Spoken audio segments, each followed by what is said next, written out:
La última de las macromoléculas entonces que vamos a estudiar o moléculas orgánicas importantes para el metabolismo celular son los ácidos nucleicos, el ADN y el ARN. Esto se los llama así, ¿por qué? Porque son macromoléculas que fueron descubiertas dentro del núcleo celular.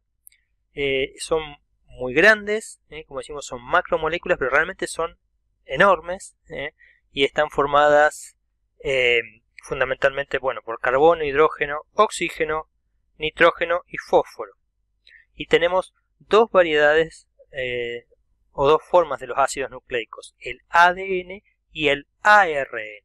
Y uno dice, bueno, ¿qué es cada cosa? ¿Qué es el ADN? ¿Qué es el ARN? Hemos escuchado mucho hablar del ADN, el ARN quizás no tanto. Entonces, el ADN es la macromolécula, el ácido nucleico que contiene la información que va a determinar la secuencia de la secuencia de aminoácidos y de la estructura y función de las proteínas de una célula. Es decir, tiene la información de cómo armar cada una de las proteínas de nuestro organismo. Y eso es lo que está contenido en el núcleo. Acá está en inglés, este es el DNA, quiere decir ADN, ácido desoxirribonucleico. Ahora, ¿qué es el ARN? El ARN es el otro tipo de ácido nucleico, que no difiere mucho del ADN, ya vamos a ver un poquito en qué difiere, y son la parte de la estructura celular que nos dice selecciona y se alinea los aminoácidos en el orden correcto para sintetizar las proteínas. Es decir, son las responsables de transmitir la información desde el ADN hacia la traducción de esa información para que se genere la proteína. Hay distintos tipos de ARN que colaboran en este proceso. Pero una cosa es que, los genes contienen la información para sintetizar una proteína. Pero eso no se hace automáticamente y no es que va de el ADN y ya se hace la proteína. No, hay intermediarios en ese proceso entre la información que tiene el ADN y la secuencia que se va a hacer de una proteína. Entonces ese mensajero o ese traductor es el ARN. Entonces hay tipos de ARN que ayudan, son catalizadores también, ¿no? Las enzimas son los principales catalizadores, pero el ARN, algunos subtipos de ARN son también catalizadores que van a favorecer la reacción o deformación de los enlaces peptídicos entre aminoácidos para que se formen las proteínas. Hay algunos ARN catalíticos. Pero entonces, estos ácidos nucleicos establecen o este procesamiento de la información o este flujo que se dice de la información desde el ADN hasta la proteína, hasta la traducción de esa o la síntesis de una proteína, se llama flujo de información y constituye lo que es el dogma central de la biología molecular. ¿Qué quiere decir? Que un gen codifica para una proteína, o sea, tiene la información para formar o generar una proteína. ¿Sí? Que el ADN se transcribe a RNA, que este RNA se procesa y que luego hay una traducción de esa información para que se genere, acá se lee este RNA en los ribosomas, ya vamos a ver qué son cuando en la próxima clase, y a través, es como ponerse a ir leyendo, vamos juntando las letras y se van formando las palabras, y esas palabras son los aminoácidos. Es decir, esto nos dice cómo tenemos que ordenar las letras para que vayan surgiendo las palabras, que en este caso representaría la cadena de polipeptídica o de aminoácidos que se está generando. La capacidad que tiene entonces el ADN es enorme. Podemos decir que una célula puede sintetizar, dice, entre 50.000 y 100.000 proteínas. Tiene esa capacidad. Generalmente se utilizan 30.000, estábamos diciendo, porque no todas las células expresan todas las proteínas. Por eso las células, hay diferentes tipos de células. ¿Sí? No es lo mismo la célula cerebral que la célula hepática que la célula muscular. Y toda esta información está acumulada en el núcleo de la célula. Dentro de la célula está la célula en amarillo, dentro hay un núcleo y dentro de ese núcleo está el ADN. Entonces, ¿cómo es posible que realice todas estas actividades? Bueno, eso se debe a su constitución química, a esos nucleótidos que están formando el ADN. Entonces, los ácidos nucleicos están formados por esos monómeros que se los llama nucleótidos. ¿Qué es un nucleótido? Entonces, la estructura de un nucleótido es una base nitrogenada, que es la que estamos viendo acá, que es un anillo cíclico de carbonos y nitrógenos, más un azúcar, que en este caso puede ser la ribosa o la desoxirribosa, más un fosfato. ¿Sí? Este es un nucleótido. Un nucleócido es una base nitrogenada más el azúcar. ¿Sí? Si no tiene un fosfato, es un nucleócido. Pero ya cuando tiene un fosfato, es un nucleótido. El azúcar en el ADN es la desoxirribosa. El azúcar, el grupo de azúcar en el nucleótido de ARN es la desoxirribosa. Entonces, esa es la diferencia principal entre el ácido ribonucleico, el ARN, y el ácido desoxirribonucleico, el ADN. Bien, entonces esto es lo que decía, azúcar existen dos tipos, la ribosa y la 2-desoxirribosa. En cuanto a las bases que vimos acá, que es uno de los constituyentes, existen solamente 4 tipos de bases y que están agrupadas en dos subgrupos. Las bases son purínicas o pirimidínicas dependiendo del anillo. Este es el anillo de purina y este es el anillo de pirimidina, que tienen distintos sustituyentes de esas cadenas carbonadas nitrogenadas o anillos. La adenina y la guanina. Son un poquito distintas. No es que tenemos que saber la estructura, pero al menos sepamos que existen 4 bases. Esas 4 bases se agrupan en 2 subgrupos, o sea, las purinas y las pirimidinas. Las purinas es la adenina y la guanina. Las pirimidinas son la timina y la citosina, y en el ARN, en la timina se reemplaza por uracilo, que es muy parecido, prácticamente es igual, pero bueno, tiene acá algunos sustituyentes distintos. Fíjense, entonces hay una pequeña diferencia entre la timina que tenemos acá en el ADN y el uracilo que tenemos en el ARN. Y entonces el ADN está formado de las bases nitrogenadas, la que habíamos visto acá, las bases, los nucleótidos que van a formar el ADN o el ARN. Entonces tienen fosfato, ambas tienen fosfato. El ADN tiene desoxirribosa, el ARN tiene ribosa, y el ADN tiene los nucleótidos o adenina o guanina o citosina o timina, mientras que en el ARN esos nucleótidos son o adenina o guanina o citosina o uracilo, y después van a tener el fosfato. Cada nucleótido entonces en una molécula de ADN, que ahí sí que tiene millones de nucleótidos, uno atrás del otro, es decir, es una cadena lineal de nucleótidos formados por base, azúcar y fosfato. Contiene millones de bases, y en esas millones de bases de nucleótidos, en el orden que tenga esos nucleótidos, es donde está la información para hacer proteínas. Es decir, que con estas 4 bases que están formando los nucleótidos, cómo se combinen esas 4 bases, nos da toda la información genética para sintetizar entre 50.000 y 100.000 proteínas en nuestro organismo. Eso es lo que se llama el código genético. Por ejemplo, también el ATP, que es la moneda energética de la célula, es un nucleótido. Es el que transfiere energía química para hacer todas las actividades. Es el que tiene en este enlace fosfato que se dice de alta energía, cuando se rompe es el que libera la energía que se le transfiere a, por ejemplo, la célula del músculo para hacer contracción muscular, elongación, etc. ¿Sí? Y fíjense que el ATP es adenina más ribosa más fosfato. ¿Sí? Ese es el ATP, la molécula energética. La molécula energética entonces es un nucleótido. Entonces los nucleótidos se van juntando, ven acá tenemos cada nucleótido, se empieza a ensamblar para formar una cadena de ADN. Acá vamos viendo, se forma el enlace fosfodiéster, este enlace. Generalmente para reaccionar tienen un fosfato, o 3 fosfatos.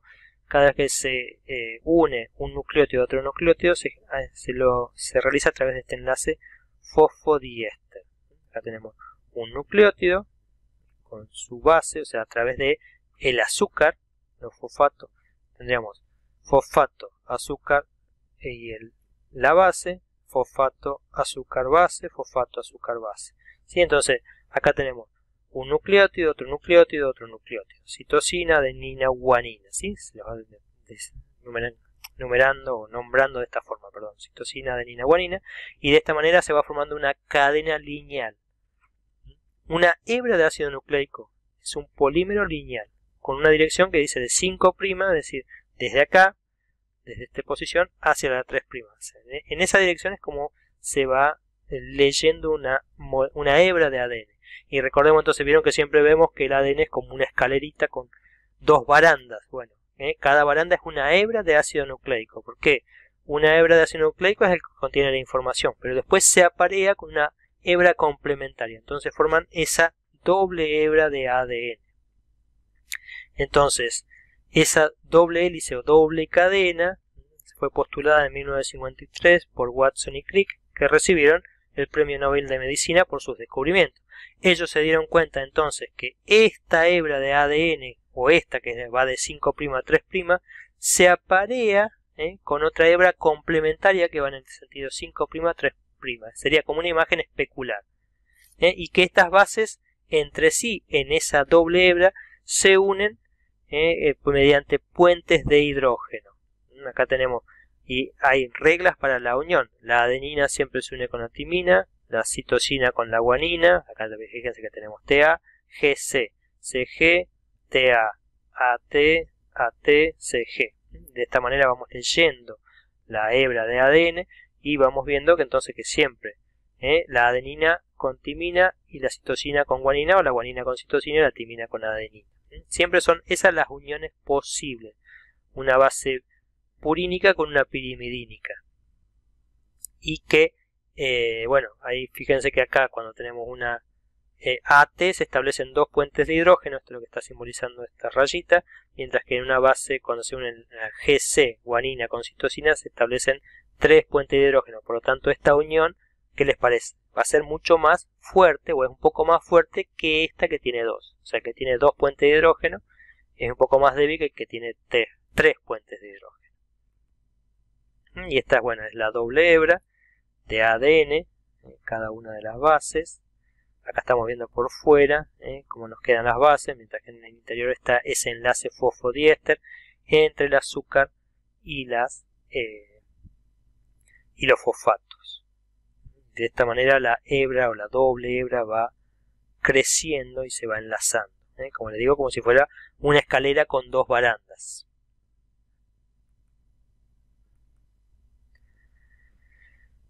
Acá, como les decíamos, son las interacciones son puentes de hidrógeno, siempre entre una purina y una pirimidina. Y las interacciones, entonces, las puentes de hidrógeno que se establecen, el número de puentes de hidrógeno da también un poco la fuerza de la interacción que va a tener. Bien, y dentro el ADN no está suelto dentro del núcleo celular, porque fíjense que si estuviera suelto y alargado, desenroscado, tiene 2 metros de largo. Es decir, esos 2 metros se empaquetan dentro de una célula que nosotros una célula no la podemos ver a simple vista, y un núcleo está dentro de una célula. Entonces imagínense que tenemos 2 metros de ADN dentro del núcleo de una célula, y ese ADN está, o sea, cada célula de nuestro organismo, que había 500.000 billones de células, cada célula tiene un núcleo, o sea que cada célula tiene 2 metros de ADN. Cada uno de esos 500.000 millones de células, billones de células, tiene 2 metros de ADN. Entonces decimos, bueno, ¿cómo hacemos para meter esos 2 metros dentro de una célula? Bien, entonces se va enrollando alrededor de proteínas llamadas histonas. O sea, tenemos la proteína, la histona de esta forma, entonces el ADN lo enrolla varias veces, y después a su vez las histonas se van juntando una al lado de la otra para empaquetarse.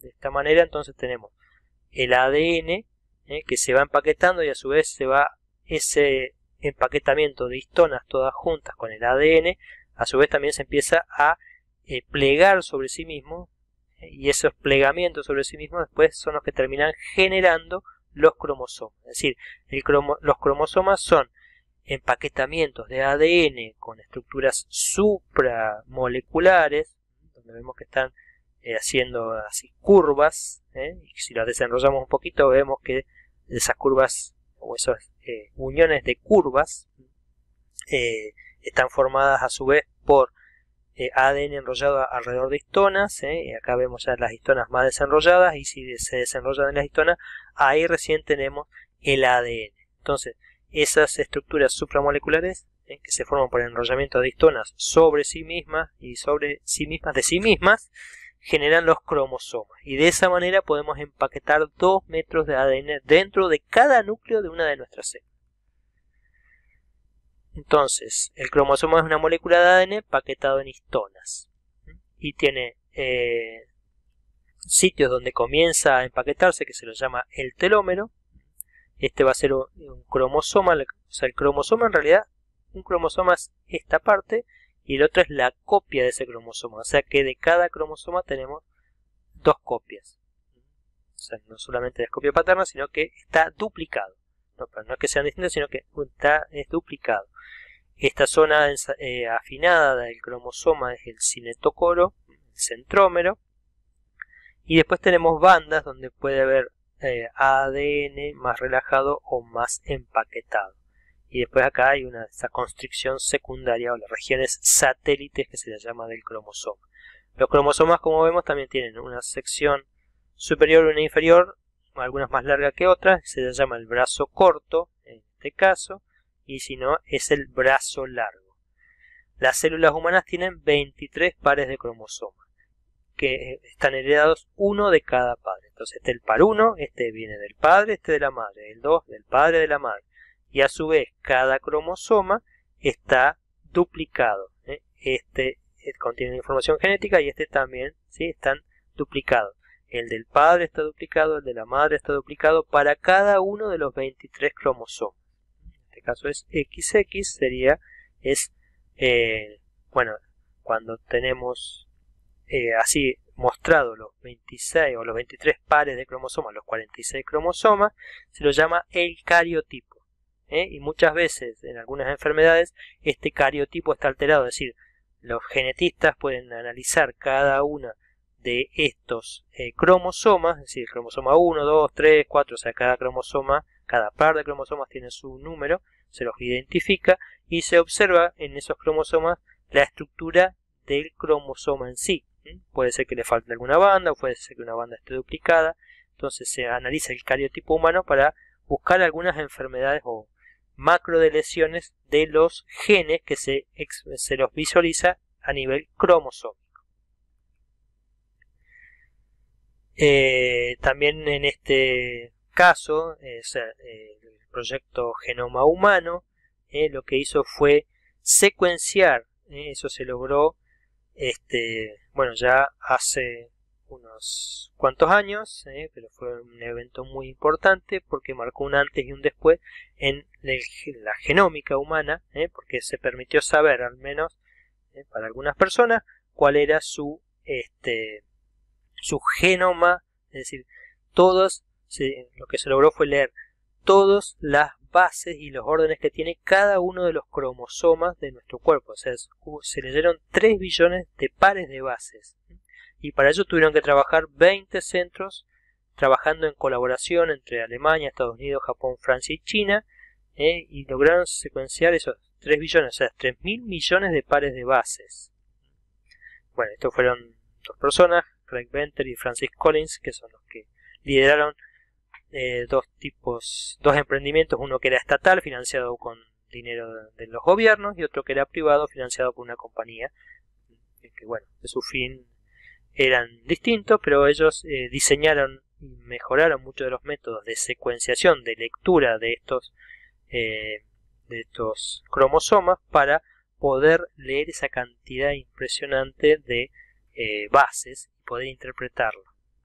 Y aún hoy por hoy todavía, si bien ya sabemos cuáles son todas las secuencias de cada uno de estos cromosomas, hay partes de los cromosomas que todavía no sabemos para qué sirven ni qué tipo de proteínas están codificando, es decir, que la información para qué proteína tiene y qué función tiene esa proteína, hay mucho que todavía aún desconocemos, y zonas de los cromosomas que no sabemos cuál es su función.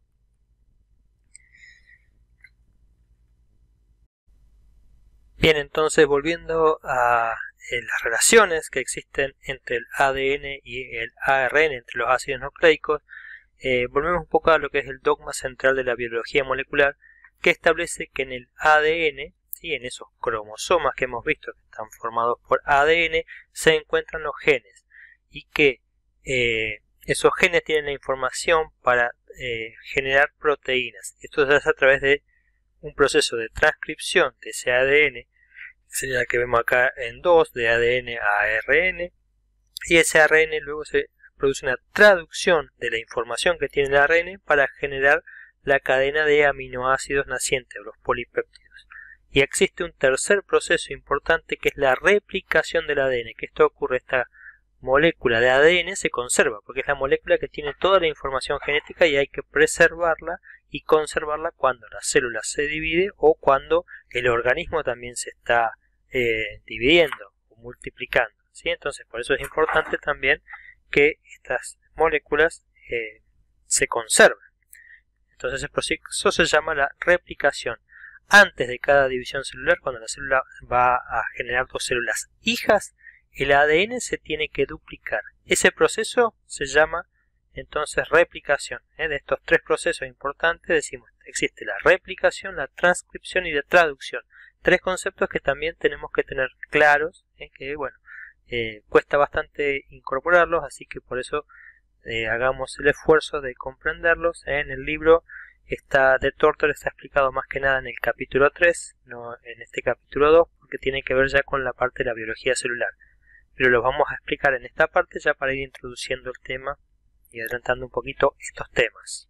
Entonces, decíamos que la duplicación del ADN es un fenómeno preciso, ¿sí?, y rápido, realizado por un complejo multienzimático dentro del núcleo celular. Entonces, ¿qué va a pasar? Que acuérdense que es una doble hebra, y decíamos, y una va en sentido 5' a 3' y otra de 3' a 5'. Esto que está en rojo, en rosa, es el ADN de doble cadena original, de los padres, quiere decir, la original.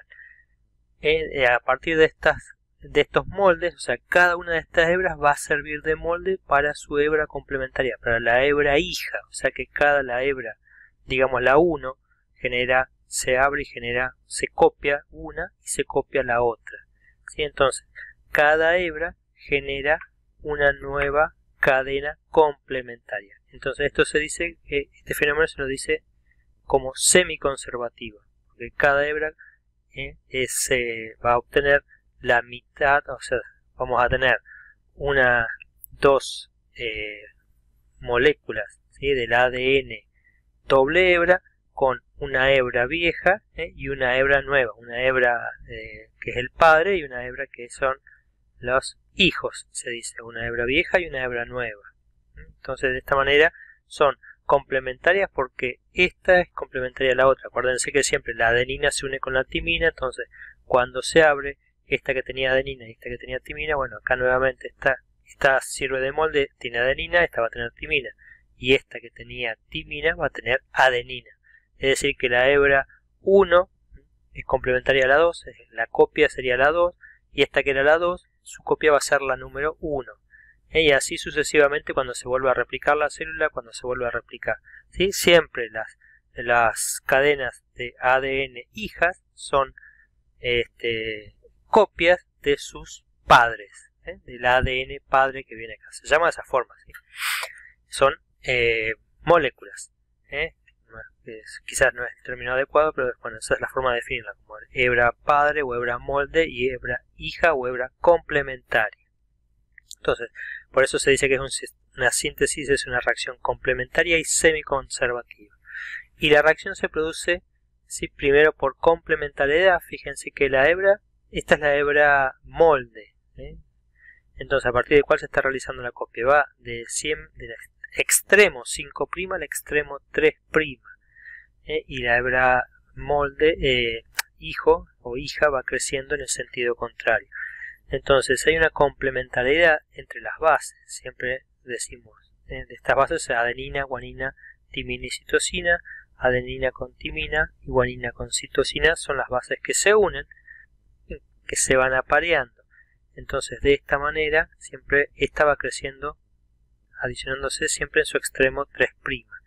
y de esta manera esto es catalizado por una enzima que se llama la ADN polimerasa, y la reacción que se produce es un enlace fosfodiéster que ya habíamos hablado. Acá se produce la ruptura de esta, hay 3 fosfatos, con lo cual se liberan 2 fosfatos, lo que se llama el pirofosfato, y se alarga la cadena. Entonces la energía para esta reacción está dada por la hidrólisis de este fosfato. Y acá tenemos una animación que explica un poco cómo se produce entonces la replicación, el proceso de replicación del ADN, porque fíjense que esta es una cadena de doble hebra que tiene que abrirse primeramente. Entonces se encuentra va a haber varias enzimas que funcionan acá. Primero se une la helicasa, que es una enzima que permite la ruptura de los puentes de hidrógenos que unen las dos hebras. Una vez que se abrió esta cadena de ADN, vienen proteínas de unión que estabilizan esas hebras individuales. Entonces acá, a partir de acá, ya puede, o sea, la enzima que actúa es la ADN polimerasa, que va agregando los distintos nucleótidos, ¿sí? Pero bueno, la ADN polimerasa no es que tampoco empieza a actuar inmediatamente, ¿sí? La ADN polimerasa elonga hebras de ADN, pero siempre a partir de un molde. Necesita tener un molde a partir del cual copiar, así, o sea, el molde y un cebador, en este caso el RNA primer, es decir, solo produce uniones a los extremos 3', o sea que tiene que haber ya acá nucleótidos adheridos a la hebra que se va a elongar, y después de ahí, se une la ADN polimerasa y va incorporando los distintos nucleótidos de manera complementaria a la hebra molde. Luego viene esta enzima que reemplaza el cebador, el primer, y de esta manera vamos a tener dos hebras, la hebra principal, que es la que está siendo copiada en el sentido 5', 3', y la hebra complementaria que está siendo copiada en el sentido 3' hacia 5'. Crecen en distintos sentidos. Esta crece en este sentido, 5', 3', y la otra avanza en el otro sentido. El sentido que sería, la va leyendo de 5', 3', pero la hebra se va, como la helicasa avanza solamente en este sentido, la otra va en sentido contrario. Mientras que esta se va duplicando o replicando de manera continua, esta lo va haciendo a manera de fragmentos. A medida que se van abriendo entonces las hebras de ADN, de las ADN molde, tanto la principal como la complementaria, entonces se va duplicando el ADN, como digo, esta de manera continua y esta a manera de fragmentos, ¿sí? Mientras más se abre, comienza la duplicación y así sucesivamente. En esta también, esta animación, no, esta es la misma, perdón. Entonces, esa es la manera en que el ADN se duplica. Ahora, hay una gran diferencia entre el ADN y el ARN, ya que el ADN, aparte de decir que tenemos el azúcar es distinto y que tiene una timina y el otro tiene un uracilo, ¿sí? Esos son cambios importantes. El ARN es un polímero, pero siempre tiene una hebra simple. ¿Vieron que el ADN tiene una doble hebra? Bueno, el ARN tiene una hebra simple. Es un polímero lineal formado solamente por una hebra. Y que se va uniendo de manera igual a la del ADN, solo que no tiene su complementario. Entonces, y en vez de timina tenemos este nucleótido que es uracilo. Bien, hay varios tipos de ARN, pero hay 3 tipos que son principales, que se llaman ARN de transferencia, ARN mensajero y ARN ribosomal. Que el ARN puede adoptar algunas estructuras secundarias, esto no es importante para nosotros, pero sí saber que estos 3 tipos de ARN son los que participan en la síntesis de proteínas. Porque el ARN mensajero es el molde, ¿sí? El que copia la información de un gen. Es decir, nosotros tenemos la información de un gen en la secuencia de nucleótidos que tenga un gen está la información para hacer una proteína. Esa secuencia se copia al ARN mensajero, entonces la información de cómo leer eso está en el ARN mensajero. Luego tenemos el ARN ribosomal, los ribosomas, que son los encargados, los responsables de generar los ribosomas, que son los sitios donde se producen la reacción enzimática de síntesis de las proteínas. Y después tenemos el ARN de transferencia, que tiene este tipo de estructura como en una cruz, en la cual tiene un extremo que es en donde une los distintos aminoácidos. Cada nucleótido, cada molécula de ARN de transferencia está relacionada con el código genético y transporta una clase de aminoácidos. Y eso es lo que va a ser luego interpretado en el ARN ribosomal en función del ARN mensajero que tenga. Ahora vamos a explicar un poquito más cómo es esa síntesis de proteínas. Habíamos dicho que el ARN mensajero es el que tiene la información para generar una nueva proteína. ¿Dónde está esa información? Bueno, en la secuencia que tenga de sus bases. Y la información, las bases se agrupan en 3 bases, ¿sí? Cada 3 bases forman lo que se llama un codón.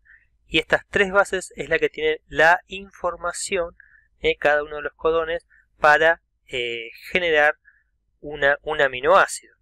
¿Qué queremos decir con esto? O sea, un codón, por ejemplo, este codón, fíjense, el codón para el aminoácido 4 es GGG, ¿sí?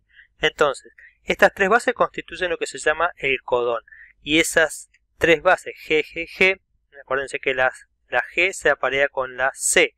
La información, ¿sí?, de esa base, de ese codón, la parte complementaria, está en el RNA de transferencia que lleva la secuencia complementaria, que en este caso sería la CCC, y entonces esta secuencia se llama el anticodón. Es decir, que los ARN de transferencia que decíamos tienen esta forma de cruz, en este extremo más corto tienen la estructura que se llama anticodón, que tiene una secuencia de 3 bases que es complementaria a alguno de los codones presentes en el ARN mensajero. Entonces, los RNA de transferencia que tengan este codón transportan específicamente un tipo de aminoácido, un aminoácido específico, que en este caso es el aminoácido 4. Entonces, cuando este RNA mensajero contiene cada 3 bases, forma lo que es un codón, y esa es la información genética para un determinado aminoácido. Luego lee los otros 3 bases, el segundo codón, que va a tener una información para un aminoácido determinado. O sea, el codón AA1 tiene la información para el aminoácido AA1, y en el intermediario acá es el ARN de transferencia que trae y tiene que ser complementario al codón y trae específicamente un determinado aminoácido. Y la reacción es catalizada por el ARN ribosomal. ¿Cómo ocurre esto un poquito más? Ahora lo vamos viendo, pero entonces acá tenemos el concepto de codón. El codón está en el ARN mensajero y es la información que está contenida en 3 bases consecutivas para colocar en esa posición un determinado aminoácido. Esa información es leída por el ARN de transferencia a través de su anticodón, de la secuencia complementaria que tiene la estructura del ARN de transferencia en este extremo llamado anticodón. Y acordémonos que el ARN de transferencia en un extremo tiene el anticodón y en el otro extremo transporta un aminoácido. Bien, entonces, esta era la información del ARN. Había 2 procesos, entonces, que uno era la transcripción y otro era la traducción. La transcripción es el pasaje de la información genética del molde de ADN que tenemos en este núcleo a ARN, a ese ARN, sobre todo mensajero. Para ello, el proceso de transcripción se hace a través de, se utiliza como molde la hebra, una de las hebras de ADN, que es la hebra molde, y la enzima encargada de esta transcripción es la ARN polimerasa. Acuérdense, la ADN polimerasa hacía las copias, la duplicación del ADN, mientras que la ARN polimerasa hace la transcripción del ARN y toma una de las hebras como molde y genera una secuencia complementaria, es decir, allá donde haya adenina, timina, guanina, va a formar, fíjense, citosina, adenina, uracilo en este caso, y así, la A con la U. Acuérdense que la timina, que se aparea en la hebra de ADN, es reemplazada por uracilo, o sea que acá se aparea, en vez de timina se aparea uracilo. A con U, T con A, y así G con C. De esta manera se van copiando los distintos codones que van a formar entonces una hebra lineal de ARN. Y entonces el ARN se genera un primer molde a partir del ADN, pero de todo este molde de ARN que se genera, no todo es luego útil para transcribir proteínas. Solo una parte del ARN mensajero traduce o codifica para proteínas, y eso se lo llama los exones, que son estas zonas. Las zonas que no sirven para codificar proteínas se los llama intrones, y el ARN mensajero que se produce a partir de la copia del ADN tiene que madurar, lo cual quiere decir que se le eliminan los intrones para quedar ya una hebra de ARN mensajero madura sin intrones. Y eso es lo que luego va a ser traducido. ¿Cómo es el proceso de traducción? Bueno, en esto participan, como dijimos, los ARN ribosómicos, el ARN mensajero y el ARN de transferencia. Este ARN mensajero es leído por el ribosoma y lo que va generando es la secuencia de aminoácidos de la siguiente forma. Un ARN mensajero se une, ¿sí?, el ARN ribosómico tiene una subunidad menor y una subunidad mayor. Primero ese ARN mensajero se une a la subunidad menor del ARN ribosómico y también se le une un ARN de transferencia que es iniciador, que reconoce una secuencia, un codón de inicio a través de su anticodón, ¿sí?, que generalmente es AUG. ¿Sí? Entonces ese AUG es detectado por el anticodón complementario y entonces ya se une la subunidad menor del ARN ribosómico, el ARN mensajero y el ARN de transferencia iniciador, que el anticodón o este ARN de transferencia siempre transporta metionina. Luego entonces la subunidad mayor del ARN ribosómico se va a unir, de manera que se cierra este ribosoma y puede comenzar la elongación. Ahora viene de la proteína que están haciendo en este caso. La subunidad mayor tiene dos sitios, un sitio P, que es donde se une la cadena naciente, o sea el aminoácido en la primera posición, y un sitio A. Entonces, una vez que se cierra, la subunidad, el aminoácido que ya se unió, el ARN de transferencia que se unió, queda en el sitio P. Y ahora se va a incorporar en el sitio A, queda expuesto el siguiente codón. O sea, este es el codón de inicio, el codón primero, entonces queda expuesto el codón 2, el siguiente codón, que ahora va a ser reconocido por otro ARN de transferencia complementario que también transporta un aminoácido específico. Entonces se une el segundo ARN de transferencia y acá se produce una reacción química, una reacción de síntesis, donde se produce el enlace peptídico en el ARN ribosómico que tiene propiedades catalíticas. De esta manera el aminoácido del primer ARN de transferencia, el que está en el sitio P, es transferido al que está, o sea, al aminoácido que está en el sitio A en su ARN de transferencia. Luego el ARN que está en el sitio P abandona el ribosoma, es liberado, y este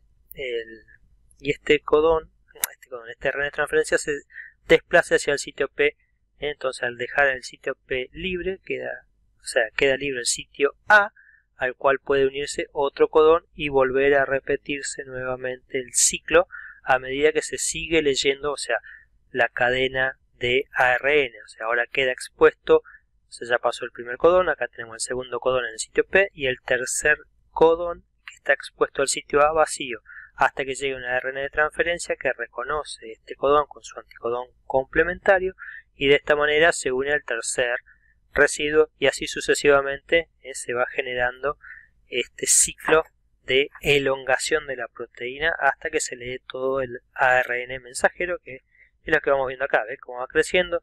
1, 2, 3, entonces la proteína va creciendo poco a poco desde su codón de inicio hasta el codón de finalización. Existen secuencias que son finalizadoras, ¿sí? Codones finalizadores. Hay 3 codones finalizadores que cuando el ribosoma llega a esos codones, ahí se detiene la síntesis y la proteína ya está completa y es liberada para ir a ser plegada y cumplir sus funciones en las células. El código genético entonces es la relación que existe entre la secuencia de nucleótidos y la secuencia de aminoácidos. Esa unidad de codificación está formada por 3 nucleótidos, que en el ADN son tripletes y en el ARN se llaman mensajeros. ¿Sí? En el ARN mensajero encontramos, en el ARN mensajero se los llama codones, ¿sí? En el ADN esos grupos de 3 nucleótidos es un triplete y en el ARN de transferencia se los llama anticodón, lo que hemos estado viendo, ¿sí? Que son siempre complementarios al codón. Existen, fíjense, 64 codones o tripletes de base, es decir, en función de que este codón o este triplete está formado por 3 nucleótidos y que existen 4 bases, si nosotros hacemos esa combinación, vemos que existen 64 codones. Fíjense que acá podemos hacer UUU, que da la T, TTT, o CUU, CUC, CUA. O sea, podemos combinar esas 4 bases de 64 maneras distintas, porque esas son una cuestión de probabilidades. Y de hecho esas 64 probabilidades que tenemos, posibilidades que tenemos de unir distintos tripletes, generan 64 codones, de los cuales 60 codifican para aminoácidos y 4 son señales de terminación. ¿Qué quiere decir esto? Que fíjense acá, nosotros tenemos acá, esto es una forma en que se expresa el código genético, en la cual en este sentido siempre es la primera base, en este sentido la segunda base, y luego la tercera se va reemplazando. Entonces, primera es U, segunda es U, UU con otra U. Codifica para fenilalanina. Esta es la forma de abreviar el nombre de la fenilalanina en un código de 3 letras. UUC también es fenilalanina, pero ya UUA, este codón es leucina. UUG también es leucina. Ahora, ¿qué pasa si cambiamos la segunda letra? Es U con C con U, es serina. Y acá fíjense una particularidad, que estos 4 codones distintos codifican para el mismo aminoácido, para serina. En el caso de la fenilalanina, estos 2 codones codifican para fenilalanina. Es decir, no hay un único codón para un único aminoácido, sino que a veces un aminoácido tiene varios codones distintos. Pero siempre cada codón especifica un solo aminoácido. O sea, este codón no puede ser para otro aminoácido. UCU siempre es serina. Pero serina no siempre es UCU. Puede ser UCU, UCC, etc. Por eso se dice que el código genético es degenerado. No es ambiguo, pero está degenerado porque un aminoácido puede estar codificado por más de un codón. Es universal porque es interpretado por todos los organismos. Es decir, yo le puedo tirar el ARN mensajero de un ser humano a una bacteria y va a generar la proteína que está codificando ese ARN mensajero. Es decir, es capaz de generar una proteína humana en una bacteria. Por eso se dice que es universal. Usa un marco de lectura establecido que es el auge y no se producen solapamientos. Los codones no se juntan. Es decir, cuando se inicia con auge, después ya sigue siempre de A3 nucleótidos leyendo, o sea, codón por codón, a partir de AUG. Si nosotros vemos AUG, codifica para metionina y a su vez es un codón de inicio. Ahora decíamos que hay 4 señales de terminación, hay 4 codones, por ejemplo, UAA, UAG, hacen que se detenga la síntesis proteica, o sea, son codón de finalización, codón de stop, que se dice en inglés. Cada RNA de transferencia aporta un aminoácido correspondiente al codón de acuerdo con el código genético. Es decir, aquel que tenga el anticodón AAA es complementario a esto y va a transportar fenilalanina. Entonces, el ARN de transferencia, cada uno de ellos con su anticodón es específico para un aminoácido y para la secuencia complementaria. Entonces, ese es el código genético. Acá explica un poquito cómo se hace la traducción. Bueno, hay en algunas ARN ribosómicos tienen un sitio más, pero es un sitio, vamos a apagar acá la explicación. Entonces, este está unido al sitio P, es una cadena que ya tiene 4 aminoácidos, y como va leyendo, bueno, acá dice, bueno, viene un ARN de transferencia que va a entrar al sitio A con su aminoácido unido. En este caso A tendría que ir con U, o sea, ve que no es complementario. Si no es complementario, ¿qué pasa? Se va, porque no puede quedarse en este sitio. AGG solo puede unir UCC. Acá sí, vemos que este codón con su anticodón son complementarios, entonces abandona, ¿sí?, este sitio, o sea, deja el aminoácido en esta posición cercano con el ARN ribosómico, la subunidad mayor, que es donde se produce la reacción catalítica o la formación del enlace peptídico. Al producirse el enlace peptídico se desplaza este codón que estaba en el sitio A al sitio P y va a entrar un nuevo ARN de transferencia a el sitio A. Si no es complementario se va, y si encuentra su complementario, entonces ahora sí, nuevamente se abandona este y se produce un nuevo enlace peptídico, y así de esta manera se va extendiendo uno a uno los aminoácidos de la cadena peptídica. Más o menos pueden sintetizarse hasta unos 20 aminoácidos por segundo.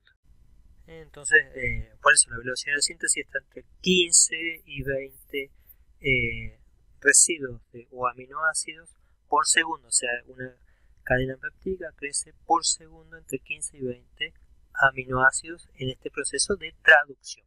Entonces, en resumen, tenemos el proceso de replicación, de transcripción y de traducción. Conceptos que tenemos que tener claros para comprender cómo o cuáles son las funciones que cumplen los ácidos nucleicos en nuestro organismo, teniendo en cuenta que el ADN entonces tiene el código genético o tiene la información para sintetizar todas las proteínas de nuestro organismo, y eso se hace a través del proceso de transcripción y de traducción que acabamos de ver. Hay enfermedades que están relacionadas entonces con los ácidos nucleicos. Bueno, ya habíamos hablado, entonces toda mutación, las mutaciones son los cambios que ocurren con respecto a la normalidad. El ADN tiene que tener una secuencia determinada y específica para, o sea, que eso tiene que ver con los codones con los que codifica para de los distintos aminoácidos. Si se cambia alguna de estas bases, eso se llama mutación. Y si se altera alguna de las bases, puede alterar alguno de los codones y cambiar el aminoácido que va en la determinada proteína, y con eso se producen las enfermedades genéticas.